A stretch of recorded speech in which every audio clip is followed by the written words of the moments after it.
A beautiful flight attendant slipped on the wet floor and accidentally snapped the heel of her shoe. Viktor helped her up, then watched helplessly as she broke the heel off her other shoe on purpose. After that, the woman rushed off in a hurry and threw herself into her lover's arms. Viktor had thought he'd never have another chance to meet the lovely Amelia, but by some coincidence, he ran into her the next day. She was crying while talking on the phone. Viktor quietly walked over and handed her a tissue. The small gesture opened Amelia's heart. Desperate to pour out her troubles, she told Viktor all about her misery. It turned out that Amelia's lover had refused to meet her because he had to go on vacation with his wife. Helpless at being rejected, Amelia was heartbroken. To win her over, Viktor decided to find a paying job at the airport, but he hit a wall everywhere he tried.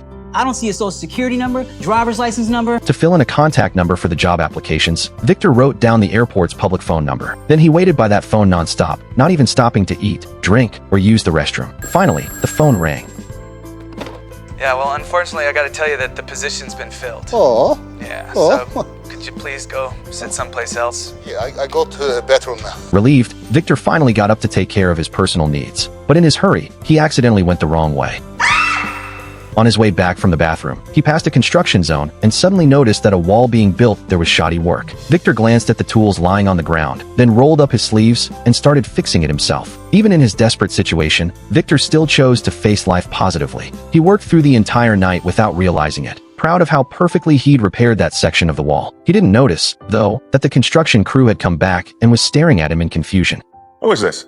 Viktor immediately realized he'd gotten himself into trouble. He grabbed his clothes, ready to sneak away quickly. But after seeing Viktor's amazing craftsmanship, the crew foreman refused to let him leave no matter what. Instead, he offered Viktor a job on the crew, paying $19 an hour. The offer shocked Viktor. Even the airport supervisor couldn't help but exclaim, "Do you know that's more than I make?" With the money he earned, Viktor could finally afford to treat Amelia to dinner. So he gathered his 3 good friends to brainstorm a plan to create a chance encounter with her. Their plan was flawless. After dark, the group snuck into the office and found Amelia's work schedule. On the day she was scheduled to land, Enrique drove a food cart past her and pretended to almost hit her. Amelia had to step aside to avoid it, only to be stopped by the janitor Gupta, who told her the floor ahead was too wet to walk on. Finally, a porter blocked her path as well. Trapped, Amelia tried to squeeze through a narrow hallway and nearly tripped and fell. Viktor had arranged not just a chance meeting, but a perfect date. Enrique took care of the catering, Gupta put on a little performance, and Viktor played the role of a patient listener. Amelia poured her heart out to him, talking about the painful relationship she was stuck in. That's why I live out of hotels and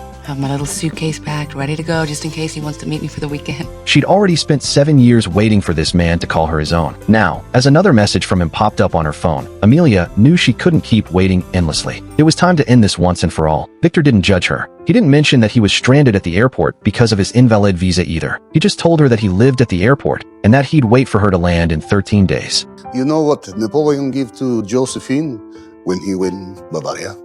Tell me. I will show you. 13 days from now.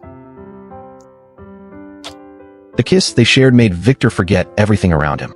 He didn't notice that the security cameras had captured every single moment.